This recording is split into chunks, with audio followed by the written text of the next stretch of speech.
ভিডিঅ'ৰ আৰম্ভণিতে স্বাগতম জনাইছোঁ আপোনাক। আপুনি চাগে ভাবিছে এতিয়া মই ক'ত উপস্থিত আছোঁ, আচৰিত হৈছে চাগে ৰাজীৱে ষ্টুডিঅ' খুলিলে নেকি। এতিয়া আচলতে আছোঁ আমি নিউজ 18ৰ ষ্টুডিঅ'ত, আৰু এতিয়া বৰ্তমান সময়ত আপোনাক যিজন মানুহ দেখুৱাম আপুনি আৰু গম পাই যাব। ধন্যবাদ। চক্ৰদা আছে আমাৰ লগত। চক্ৰদা, কি ক'ব আপোনাৰ কেনেকুৱা লাগিল আমাৰ এই শ্ব'টো? আপোনাৰে ইণ্টাৰভিউ লোৱাৰ দৰে হ'ল বাৰু। আমাৰ লগত কথা পাতি আপোনাৰ কেনেকুৱা লাগিল? বিৰাট ভাল লাগিল, আৰু এইখিনিতে কওঁ সকলো ছাবস্ক্ৰাইবাৰক মই কৈছোঁ স্বাগতম জনাইছোঁ আপোনালোকক। মই ভাবি আছিলোঁ যে ইউটিউবাৰসকলক লৈ এটা শ্ব' কৰিম, আৰু আজি সফল হ'ল সেইটো। ৰেকৰ্ডিং আমি কৰিলোঁ আজি দেওবাৰে নিশা 8 বজাত। আপোনালোকে চাবলৈ নাপাহৰিব মোৰ সৈতে এখন টেক। গতিকে তোমালোক অহাৰ কাৰণে ভাল লাগিল। হয়, আপোনাকো ধন্যবাদ জনাইছোঁ। আৰু অ'লা ক্ৰেজি বুলি ক'লে সকলোৱে জানে। অ'লা ক্ৰেজিৰ ভিডিঅ' বৰ্তমান সময়ত নামনি অসমততো খুবেই জনপ্ৰিয়, আৰু উজনি অসমতো এতিয়া জনপ্ৰিয় হ'বলৈ গৈ আছে অ'লা ক্ৰেজিৰ ভিডিঅ'। আৰু তেওঁলোকক আজি আমি লগ পাইছোঁ, তেওঁলোকক দেখুৱাম। তেওঁলোকে আজি আমি অনুষ্ঠান কৰিলোঁ ইতিমধ্যে, কি কৈ দেখুৱাম আৰু চিনাকি কৰাই দিছোঁ। প্ৰথমতে অ'লা ক্ৰেজিৰ 3জন সদস্য আছে, এফালৰ পৰা আমি জানিবলৈ লৈছোঁ। প্ৰথমে কোৱা তোমাৰ নামটো। মোৰ নাম নিপু আহমেদ। যোনে অ'লা ক্ৰেজি চাই মোক চিনি পায়েই চাগে। কথাটো হ'ল যে এতিয়া আমি আজি খুব ভাল লাগিল, আজি অনুষ্ঠানটোত মাতিলে চব ইউটিউবাৰক মাতিছে, আমি চবকে লগ পালোঁ আৰু ভাল লাগিল সেইখিনিয়ে। আৰু চবকে লগ পালোঁ আৰু বহুত ভাল লাগিল। ময়ো হাজোৰে ল'ৰা, গতিকে নামনি ভাল লাগছি, বহুত ভাল লাগছি।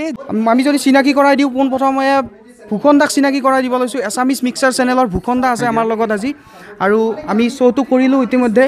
লগতে ভূষণ দাৰ পৰা জানিব বিচাৰিম যে আপোনাৰ অনুভৱ কেনেকুৱা এইখিনি সময়ত, আপুনি যি শ্ব' কৰিলে, আমি একেলগে মিলি যি শ্ব' কৰিলোঁ, আপোনাৰ অনুভৱ কেনেকুৱা? খুব সুন্দৰ। এনেকুৱা বহুত ইউটিউব যেতিয়াৰ পৰা আৰম্ভ কৰিছোঁ, আটাইতকৈ যদি ভাল এটা যিটো কয় এটা ৰিকগনাইজ বুলি কয়, প্ৰথম এটা ভাল লাগিছে। আমাক ইয়াতে মাতিছে, তুমি আহিছা, চ' আমাৰ মাজত আমাক উৎসাহ দিছে নিউজ 18 এছামে বা চক্ৰপাণি বৰাশৰ্মাই, তেওঁলোকক ধন্যবাদ জনাইছোঁ। আৰু এইটো প্ৰথমবাৰৰ কাৰণে হৈছে চাগে ইণ্ডিয়াত টেলিভিশ্যন মই তেনেকুৱা দেখা নাই। অসমতো প্ৰথমে, ইণ্ডিয়াত মই নাজানো, ইণ্ডিয়াতো মই তেনেকুৱা টক শ্ব' দেখা নাই ইউটিউবত। চ' প্ৰথমবাৰৰ কাৰণে হৈছে, আৰু এটা ভাল লাগিছে। যে আপোনালোকেও ইয়াৰ দ্বাৰা মই অনুৰোধ জনাইছোঁ যে আপোনালোকে আমাৰ ৰাজীৱৰ চেনেলটো ৰাষ্ট্ৰক ইন এছামিজ ছাবস্ক্ৰাইব কৰক, আৰু মোৰ যদি চেনেলটো এতিয়ালৈকে চোৱা নাই, এছামিজ মিক্সাৰ বা ভূষণ পাঠক বুলি চাৰ্চ কৰিব, আপোনালোকে পাই যাব। আৰু আপোনালোকে যদি ইউটিউব চেনেল খুলিব বিচাৰে, নিশ্চয় আপোনালোকে আগবাঢ়ি আহক। নিজৰ কিবা ক্ৰিয়েটিভিটি আছে যদি চেনেলত দিয়ক, নিশ্চয় আপোনালোকে গ্ৰ'থ কৰিব। So' best wishes to Raji. Thank you so' much. Thank you. Dimpu আছে আজি আমাৰ লগত। ডিম্পু, কিবা কৈ দিয়া অলপ। ইউটিউব কৰিও যি নিউজ চেনেলত আহিম বুলি মানে কি ক'ম আৰু, কেতিয়াও ভবা নাছিলোঁ যে ইউটিউব কৰিও যি নিউজ চেনেলত আহিব পাম।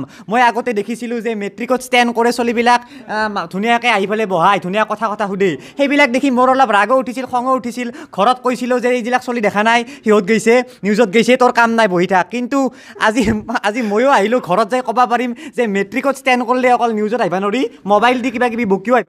আৰু সকলোৰে লিংকবিলাক তলত ডেছক্ৰিপশ্যনত দিয়াই আছে, সকলোকে চাওক। আৰু সকলোতকৈ মেইন কথা, ৰাতি দেওবাৰে ৰাতি 8 বজাত চাবলৈ নাপাহৰিব এখন টেক। ধুনীয়া ধুনীয়া কথা কৈছোঁ, জাষ্ট কেৱল চাব, সকলোৱে অনুৰোধ কৰিছে। আজি সামৰিছোঁ।